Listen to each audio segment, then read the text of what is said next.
ఈమె సంబరాలు చేసుకుంటుంది, రంగులు పూసుకుంటుంది.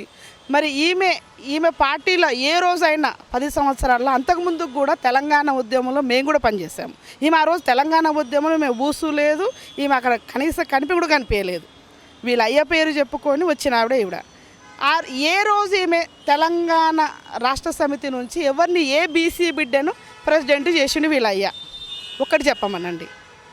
అలాగే ఇప్పటికైనా ఈ రోజుకైనా కూడా మీ ప్రెసిడెంట్ కానీ మీ వర్కింగ్ ప్రెసిడెంట్ కానీ మీ ఎవరన్నా బీసీలను చేసిండ్రా? మేము కష్టపడి కాంగ్రెస్ పార్టీ మేనిఫెస్టోలో పెట్టిన దాన్ని, కాంగ్రెస్ పార్టీ సక్సెస్ చేస్తున్న దాన్ని ఈవిడెవరండి నాకు అర్థం కాదు. ఎంత నవ్వుకుంటారు అంటే అసలు ఈమె ఈరోజు ఒక బీసీగా ఎజెండా తీసుకుని మేం చేసినాము అని ఈమె డ్రామా రాని. ఇప్పుడు ఈమె తెలంగాణ ప్రజల మహిళా ఆత్మగౌరవాన్ని ఢిల్లీలో తాకట్టు పెట్టిన ఈమె ఢిల్లీలో తిహార్ జైల్లో ఉన్నప్పుడు ఇవన్నీ మేనిఫెస్టోలు కానీ అవి ఇన్ని రూపొందిస్తూ ఒక చర్చ జరగడం కానీ వర్క్ జరగడం జరుగుతూ ఉంది. ఈమె తిహార్ జైల్లోకి ఇట్లా బీసీ ఉద్యమం చేసింది నాకు తెలియదు తమ్మి. తెలంగాణలో అయితే కాదు.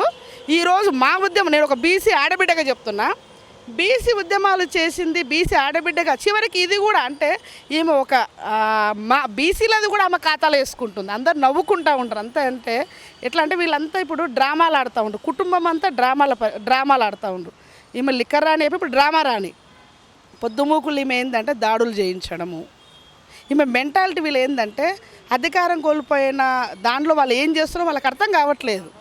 ఇక్కడ మా పిసిసి ప్రెసిడెంట్ గారు చాలా చొరవ తీసుకున్నారు, ముఖ్యమంత్రి గారు తీసుకుంటారు, మా మంత్రి అందరూ తీసుకొని ఈ యొక్క మాకు బీసీ రిజర్వేషన్ రావాలి లోకల్ బాడీస్లోని అందరు కష్టపడి చేస్తున్న దాన్ని కాంగ్రెస్ యొక్క ఘనతనిది వాళ్ళ అకౌంట్లో వేసుకోవడము. అసలు ఆమె ఏ పార్టీలో ఉందో ఆమెకు అర్థం కావట్లేదు. ఒకటి ఆమెకు అర్థమే కావట్లేదు ఆమె ఏ పార్టీలో పనిచేస్తుంది. కాంగ్రెస్లో ఉందా, లేకపోతే బీజేపీలో ఉందా, టీఆర్ఎస్లో ఉందా, అసలు ఆమె ఏ పార్టీలో ఉంది ఆమెకే సోగిలేదు. ఇదంతా ఏంటంటే డ్రామా ఆడుతూ ఉంది. సో అంటే ఇప్పుడు మీరు చెప్పిన విధానం ప్రకారమే